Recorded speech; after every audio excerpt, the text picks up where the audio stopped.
Todos los días nos enfrentamos a una verdadera avalancha de información. ¿No les pasa? Noticias, mensajes, videos, por todos lados. Y en medio de todo eso, la verdad y la ficción están compitiendo por captar nuestra atención. La pregunta es, ¿cómo podemos navegar ese caos? Bueno, hay una herramienta clave para lograrlo. Esta es la pregunta del millón, ¿no? Y la respuesta, bueno, la respuesta nos afecta en todo. En las decisiones que tomamos sobre nuestra salud, sobre nuestra comunidad, hasta en la democracia misma. Así que vamos a meternos de lleno en este tema. Y ojo, la clave no es simplemente memorizar datos o fórmulas. No. La alfabetización científica es algo mucho más profundo. Es una forma de pensar. Es, digamos, el superpoder que necesitamos para ser ciudadanos informados en un mundo que cada vez se pone más complejo. Y es que vivimos en un entorno donde las opiniones y las creencias personales muchas veces se disfrazan de hechos. Por eso es tan importante tener un método claro para poder diferenciarlos. Y fíjense, esto no es solo el nombre de una materia, Va mucho más allá. Es una competencia completa que está diseñada para que los estudiantes aprendan a usar el conocimiento científico no solo para entender lo que pasa a su alrededor, sino para que ellos mismos puedan construir sus propias explicaciones, pero basadas en evidencia. Ahora, para ver cómo funciona todo esto en la práctica, vamos a analizar un caso que es fascinante. Uno que de hecho se usó en una evaluación nacional en Perú. A ver, tratemos de imaginar la escena. De repente, empiezan a llegar mensajes por WhatsApp. Audios de gente asustada. La ansiedad crece y, como suele pasar, el miedo se vuelve viral. Es un rumor terrible, ¿no? De esos diseñados para generar pánico. Pero, ¿había algo de cierto en todo esto? Pues las autoridades investigaron y determinaron que la tal mafia nunca existió. El problema es que el daño, el miedo, ya estaba sembrado. Y este fue exactamente el desafío que se les presentó a los estudiantes. La pregunta no era qué creían o qué habían escuchado. No. La pregunta era qué podían demostrar con la información científica que les dieron. Bien, a los estudiantes se les dio esta evidencia, un afiche del Ministerio de Salud. Y si nos fijamos, la complejidad del proceso real es impresionante. Se necesita el consentimiento de la familia, pruebas de compatibilidad, un quirófano estéril, una lista de espera nacional. Queda bastante claro que esto no es algo que se pueda hacer en la parte de atrás de una camioneta, ¿verdad? Pero esperen, que a eso se le suma un factor biológico que es crucial: el tiempo. Los órganos son increíblemente frágiles fuera del cuerpo. Un corazón, por ejemplo, solo es viable por unas 4 horas. O sea, la logística de secuestrar a alguien, extraer un órgano, encontrar un receptor compatible y llevarlo a un hospital en tan poco tiempo es, científicamente, casi imposible. Ok, entonces, ¿cómo se conecta esta historia del rumor con la competencia de explicar el mundo físico?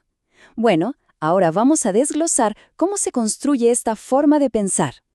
Aquí está el corazón del asunto. Por un lado, tenemos el conocimiento personal, que puede basarse en lo que nos contaron, en rumores.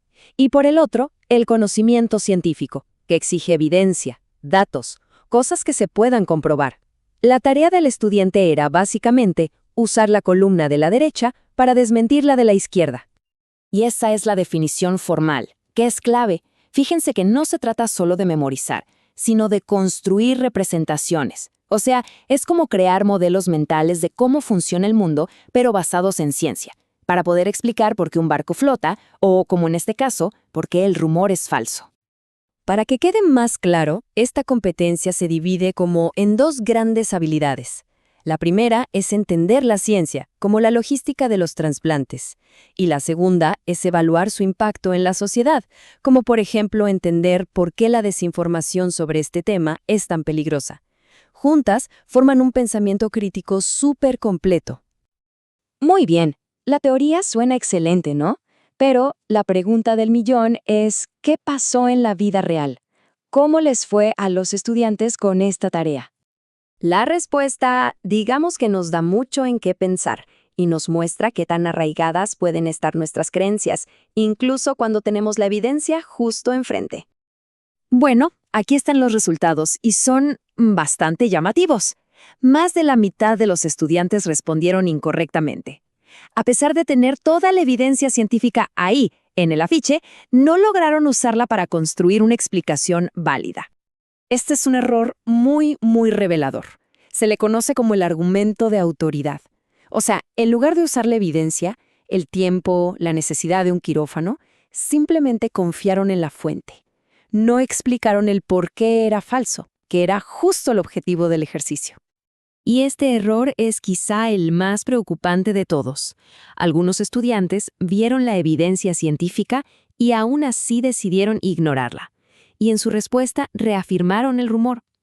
Esto nos demuestra lo difícil que puede ser cambiar una opinión una vez que ya la tenemos formada. Y para que veamos que esto no es algo aislado, pongámoslo en un contexto más amplio. Los resultados de la prueba PISA de ese mismo año muestran que hay un desafío a nivel nacional. Ocupar el puesto 65 de 79 países nos indica que fortalecer esta competencia de pensamiento científico es una tarea crucial. Entonces, después de ver todo esto, la pregunta es, ¿por qué es tan importante? ¿Por qué debería importarnos más allá de una nota en un examen? Porque al final del día, esto no se trata de pasar una materia. Es una habilidad para la vida.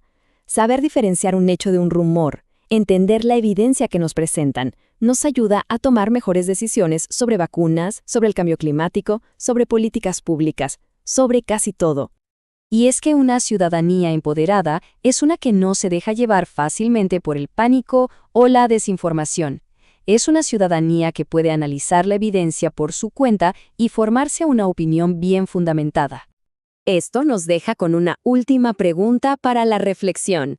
Pensemos, ¿qué rumor que hayamos escuchado últimamente podría desmentirse usando la ciencia?